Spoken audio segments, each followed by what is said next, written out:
नमस्ते प्रणाम। हम आप सबके छोट भाई राइटर अंगद पटेल आज आप सबके बीच में फिर से एक न्यू धमाका लेकर आए हैं। वेलकम टू भोजपुरी चैनल से। जो सिंगर रोहित रंगबाज की आवाज़ में जो थंबल का नाम है गोली चली बारात में। जैसा गाना है वैसा थंबल है, वैसा म्यूजिक है। बहुत ही प्यारा सॉन्ग है जिनके हमारे राइटर हैं यादव मंजय जी और म्यूजिक डायरेक्टर हमारे कमलेश भैया।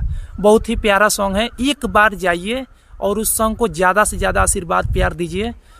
और कैसा लगा ये कमेंट करके ज़रूर बताइए। और अभी उस चैनल पे आप नए हैं तो उस चैनल को सब्सक्राइब कर लीजिए ताकि आने वाला हर नोटिफिकेशन आप तक ज़रूर पहुँचे।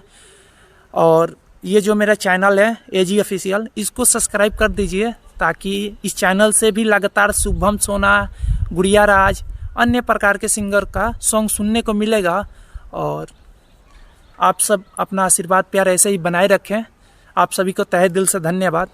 जय हो भोजपुरी समाज।